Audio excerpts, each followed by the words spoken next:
Rory McDonald is works in the logistics business himself. I think he's got one.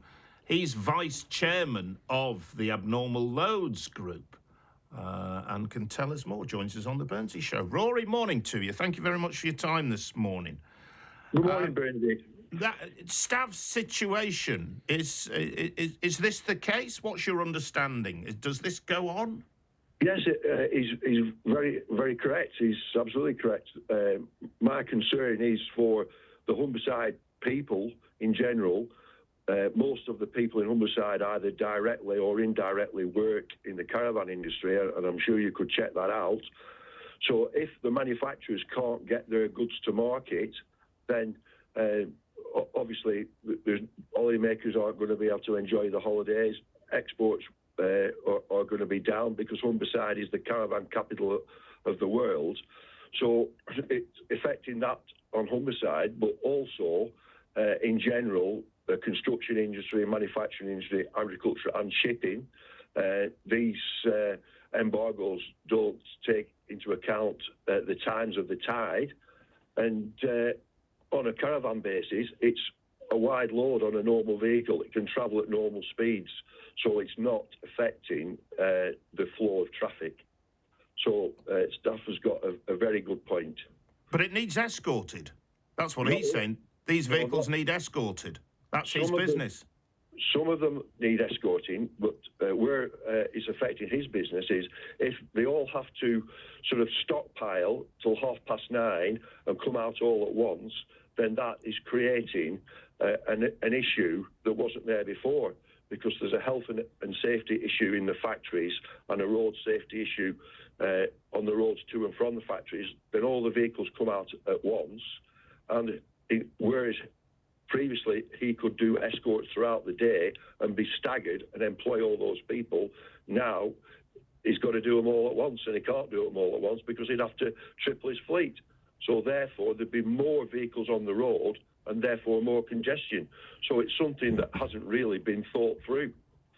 But I can see it, and I suspect most people see it from the police's point of view, to say that you don't want abnormal loads slowing down traffic in rush hour. That's common sense, isn't it? But they don't slow them down, that's my point. They travel at normal speed. And, but not all of them do, Rory. In fairness, if you've got a big, wide load that needs an escort with all the flashing orange lights and everything like that, they ain't going at normal speed, are they? Well, there's a lot of different abnormal loads, and a caravan, which obviously is more applicable to Humberside, but the rest of the country as well, where all the holiday sites are, they do go at normal speed. Yes, if it was a 300-ton transformer that generates everybody's electricity, then yes, that does travel a bit slower and would sensibly go at different hours, either at the middle of the day or the middle of the night. But we're talking about something that isn't disrupting the traffic, and also everybody's concerned about all the costs going up, but those abnormal load vehicles pay the highest amount of road tax. So I think it's very unfair that they're not allowed to run on the roads like everybody else is. Right, OK, but does it not make more... Does the haulage industry have to adapt? And I know it's vital to the nation, don't get me wrong here, but does the haulage industry have to adapt and move it at other times? Well, I think it's the rest of the country. I mean, we've had... infrastructure has been improved over the last 20 years since the abnormal loads regulations were reviewed. We're not asking to move on the A and B roads. We want to move on the strategic road network and the motorway road network, where they were originally built as bypasses. We need to get from north to south and east to west, so that then we're at the right place to move into the towns and cities, or the industrial estates outside the rush hours. But if we can't move on the motorways and dual carriageways, then a one-day job becomes a two-day job. Therefore, the costs are doubled. The sort of knock-on effect of that is more vehicles on the road, therefore more congestion. So and also worst impact on the environment. So there's always another side to the story, and I do feel that the talks that we're having with the National Police Chiefs Council, hopefully when we've consulted with each other, which is ongoing at the moment, a resolution that can be found. But as regards being a hazard, I don't think there's any evidence that can be shown that an abnormal load causes anything like any issues that other traffic does. The abnormal load drivers are the top of their profession, and the vehicles are kept to the highest standard, because who would want to break down carrying an abnormal load? So lots of other factors that people don't understand need to be discussed. We've had this from Humberside Police, a statement from the Roads Policing Inspector, Tony Tinsley, who says, we understand the movement of abnormal loads can cause disruption to road users and for the safety of public. Humberside Police and partnering agency are currently exploring options to help try and limit disruption to ensure all vehicles can travel safely. The embargo operates on vehicles that require notification on movement of abnormal loads between specific hours to help minimise the impact of a wide-loaded vehicle travelling during peak hour congestion. I can confirm that the embargo has not been fully enforced in the Humberside area at this stage.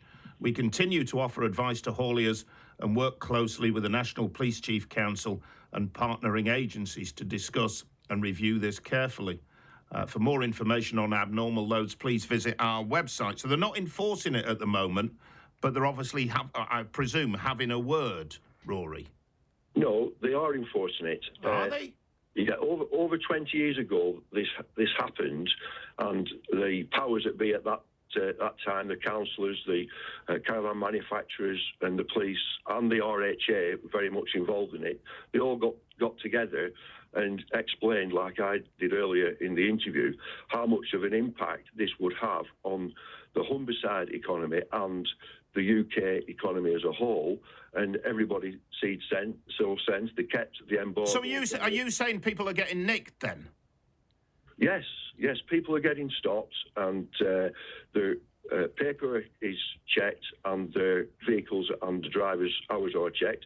Now, that's not a problem to the RHA and HTA professional hauliers. We welcome that, because they'll find out, all these lads are doing the job properly. But when it turns into something that's going to sort of stop you getting on with your job and delay the delivery to your customer, and you lose that business, then that's a greater impact. So yes, they are policing it at the moment, but yes, we are in correspondence with Humberside Police, and we hope through all this consultation that a resolution can be found. But nobody's getting fined. Yeah, if there's an issue that is found when they get stopped, then they will get fined. Yeah, but if anybody's taking an abnormal load between those prohibited hours, do they get fined? Well, you'll have to ask the police or those particular people what the circumstances are, because I don't think it's an instant fine. I think it'll be a matter for a court, and I don't think that process will have been fully completed yet. Right. They say they're not enforcing it. Do different police forces around the country have different views on this, different applications? Yes, that is another big sort of barrier.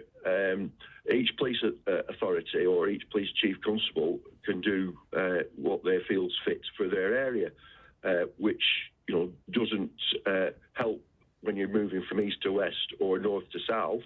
And if one authority has a different embargo than another one, that haulier, abnormal load haulier, needs to park up somewhere. And there isn't certain motorway services on the borders of each police authority. So that's another big impact on drivers' hours, drivers' welfare, that hasn't been thought about. So when you've got a motorway network and a strategic road network like we have, you should really have a level playing field on those motorways and dual carriageways.